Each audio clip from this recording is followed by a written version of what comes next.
Hey there everyone, this is Michael Dougal, your Greater Toronto Area real estate resource, and I'm going to share my market predictions in the Toronto real estate market for 2024 during this video. Wrapping up 2023, we saw the lowest number of sales actually since 1998. And this was mostly due to the fact that we had higher interest rates as well as less investors purchasing property in the marketplace. I'm going to share my predictions with the interest rates, with the average price, will it go higher or lower, and the number of transactions. You'll also learn a little bit about how you can better strategically buy and sell during this market. And my very first prediction being that the interest rates will actually decrease 3 times during 2024. As for this schedule over here, we can see specifically when the Bank of Canada is going to make their announcements as far as the interest rates either increasing, staying stable, or decreasing. And my predictions are that the interest rates will come down by 0.25% on these 3 days, being April 10th, being July 24th, and October 23rd. Now, just recently, we're seeing a lot of headlines and predictions saying that the interest rates will come down, although I personally don't believe that they'll be coming down as much as people expect them to. My second market prediction is that the average price will increase by 3% during 2024, and 3% being the average across all property style. For condos specifically, I'm seeing the market somewhat saturated with them right now. There's a lot of listings not selling, and so for condos, I'm expecting them to stay stable, maybe experience a price increase of 1% throughout the year,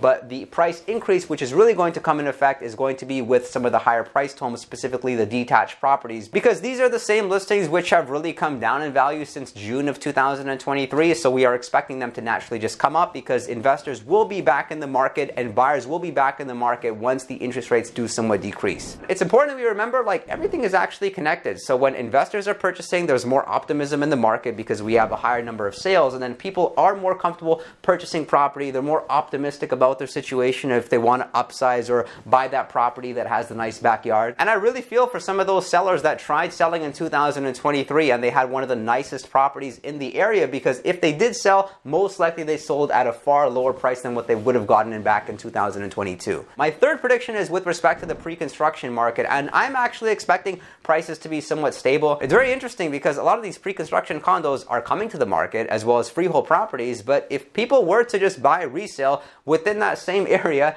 they can buy a property at 30% less. So then the question becomes, how much are people really willing to pay to get that new property that hasn't been lived in? And some of these properties, their prices are unbelievable to say the least. If you look at the price per square foot, who really knows if the building quality is as good as we hope it is? But more so, if we just look at the overall supply and how many pre-construction properties, specifically condos, will be coming to the market, and we look at the demand, I'm expecting that the pre-construction market stays stable and prices do not increase. My fourth prediction is with respect to the rental market, which I'm expecting to stay stable in 2024. What we actually did see was record-breaking rental prices during 2023, and there was actually even a point in which the average rent was going up by $200 every single month. I think that took place for over 6 months, but just at the end of 2023, we saw the average rent actually starting to stabilize and in some areas even decrease. Perhaps in some of the areas outside of Toronto, York region, Peel region, Durham region, where we actually don't have a lot of condos, those areas I'm expecting to see a slight increase with the average rent, perhaps 2 to 3%, but in Toronto itself, I'm expecting the prices to stay stable, simply because of the fact that we have somewhat of a supply right now, as well as the fact that I think less people will be moving into Toronto in 2024 versus previous years. If you did enjoy this video, consider subscribing and drop a like. And if you are considering buying or selling, call me 416-671-5218. And if you're a real estate agent looking for the best training that you can find out there, social media training, pre-construction training, learning how to sell 50 homes during your first year in the business like I did. I've been licensed over 10 years, and now I actually specialize in not only helping buyers and sellers, but also specializing in helping real estate agents scale their business. I'm looking forward to connecting with you. I appreciate your support. I'm active every day on Instagram, and I look forward to seeing you next time.